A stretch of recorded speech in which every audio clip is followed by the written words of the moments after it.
आज हम दो टॉपिक लेके आए हैं एटॉमिक स्ट्रक्चर वन का, isotopes, isobars and isoneutrons. As we know that जो टॉपिक हैं या पहले भी पढ़ चुके हैं, इनके बारे में मैं आपको बता दूं थोड़ा सा हिंदी में भी। आइसोटोप्स, आइसोबार और आइसोन्यूट्रॉन्स क्या होते हैं, ये आप लोगों को ये बात क्लियर हो जाए। आइसोटोप्स को हम बोलते हैं समस्थानिक और जो आर होता है इसको हम बोलते हैं समभारिक,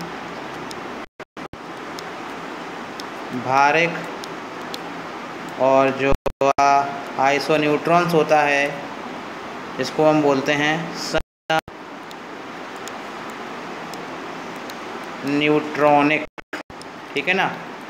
अच्छा, ये वाली इम्पोर्टेंट बात है कि मैंने आपको भी अटैच कर दी है, जो मैंने आपको ग्रुप में डाल दूंगा अभी तो, या ठीक है। इसमें जो समस्थानिक के बारे में बात करें तो इसकी जो समस्थानिक जो थे आइसोटोप्स के बारे में बात करें तो आइसोटोप्स को जो डिस्कवर किया था, आइसोटोप्स को जो डिस्कवर किया है वो किसने किया? मोज़ले ने किया है। किसने किया है? मोज़ले ने किया है। थोड़ा सा मैं आपको बता दूँ थ्योरी में कि मोज़ले के प्रयोग से सिद्ध हो चुका है कि तत्व का मूल लक्षण उसका परमाणु क्रमांक है।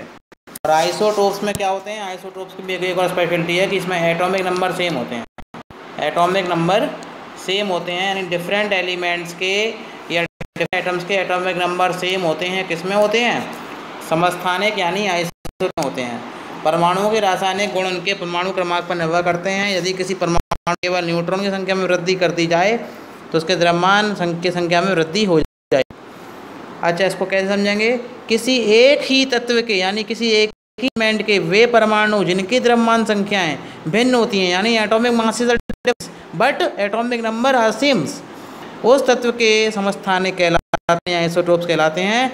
इन द सेकंड कंडीशन वे परमाणु जिनके परमाणु क्रमांक समान यानी एटॉमिक नंबर सेम परंतु द्रव्यमान संख्या भिन्न होती हैं, यानी एटॉमिक मास आर डिफरेंट, एक दूसरे के समस्थानिक कहलाते हैं, यानी क्या कहलाते हैं? आइसोटोप्स कहलाते हैं। इसमें मैं एग्जाम्पल ले रहा हूँ तो atomic number same, atomic mass are different. Atomic mass कैसा होगा? डिफरेंट होगा। ध्यान रखना है कोई बात। दूसरी चीज़ जो मैं आपको बता दूँ, जो भी मेन इंपॉर्टेंट जो चीज़ है, इसमें मैं एग्जाम्पल ले रहा हूँ। तो एग्जाम्पल जैसे मैंने ले लिया 1H1, 1H2 और फिर 1H3। तो ये एग्जाम्पल है, बहुत इंपॉर्टेंट है। और एक और एग्जाम्पल ले रहा हूँ 8O16, फिर 8O17 और फिर 8O18। ये भी इम्पोर्टेंट है। थोड़ा सा यहाँ पर ये अजीब सा लग रहा है, इसलिए कैसे लिखना है? 8O16, 8O17 और ये इसका कॉमा आ गया। ठीक है, तो ये इसके एग्जाम्पल हैं। इसमें 1H1, 1H3 का थोड़ा डिटेल में भी जा रहा हूँ। तो 1H1 और 1H2 और 1H3। 1H1 को हम बोलते हैं प्रोटियम, और 1H2 को हम बोलते हैं ड्यूटीरियम,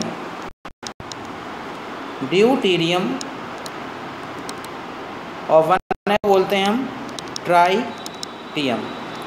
अच्छा, हम इलेक्ट्रॉन प्रोटॉन की बात इसमें, तो इसमें एक इलेक्ट्रॉन होता है, एक प्रोटॉन होता है, 0 न्यूट्रॉन होते हैं।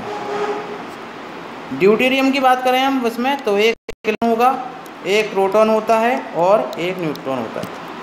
और बात करें तो एक इलेक्ट्रॉन होता है, एक प्रोटॉन होता है और 2 न्यूट्रॉन। ठीक है ना। तो ये क्या हो गए? आपके समस्थानिक हो गए, यानी आइसोटोप्स हो गए। इसके बाद हम बात करते हैं आपकी दूसरी चीज़ की, समभारिक होते हैं। समभारिक क्या होते हैं? समभारिक यानी आइसोबार्स। आइसोबार्स में क्या होता है? इसमें 2 चीज़ें होती हैं। इसमें सेम उल्टा हो जाता है, same atomic mass but have different atomic numbers of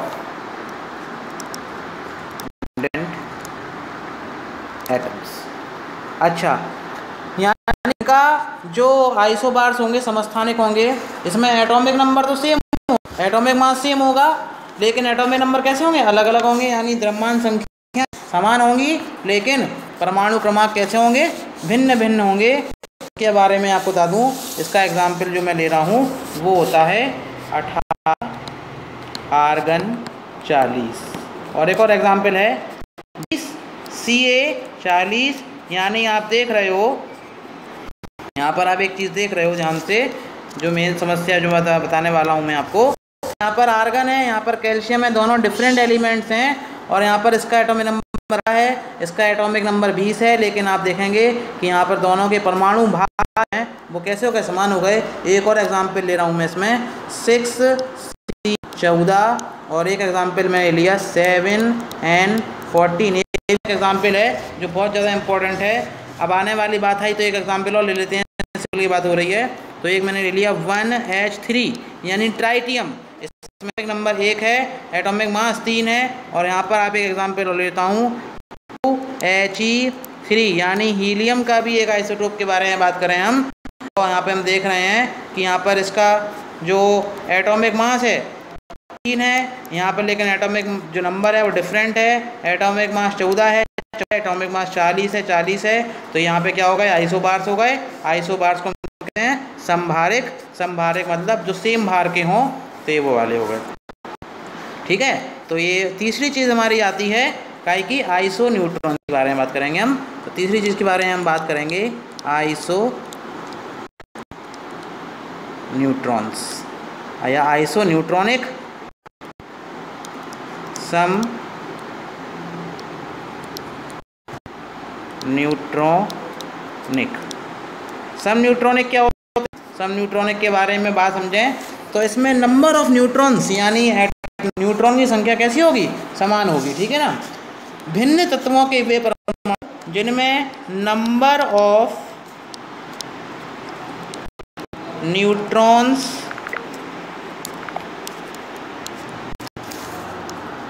particles are present in nucleus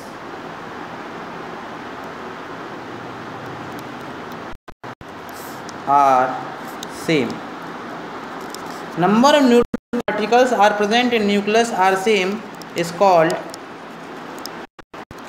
isoneutrons या फिर सम न्यूट्रॉनिक।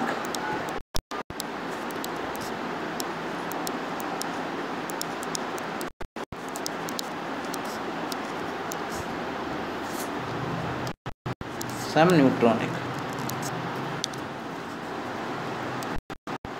तो इसके बारे में हम आगे इसके एग्जाम्पल हमें जरूर चाहिए। इसके एग्जाम्पल हैं C14, ठीक है, N15 और O16। हम तीनों एग्जाम्पल लेते हैं इसके।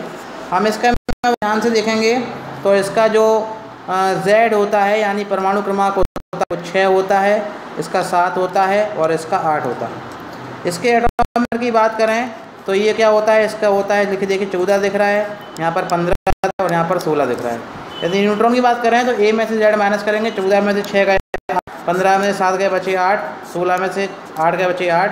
These same are in same, then we called C14 and 15 or 16 atoms are the isoneutronic, some neutronic हैं। ये वीडियो आपको बिल्कुल समझ में आ गया होगा। यदि तब भी कोई दिक्कत हो तो मुझसे पूछ लेना, जो भी दिक्कत होगी मैं आपको बता दूंगा।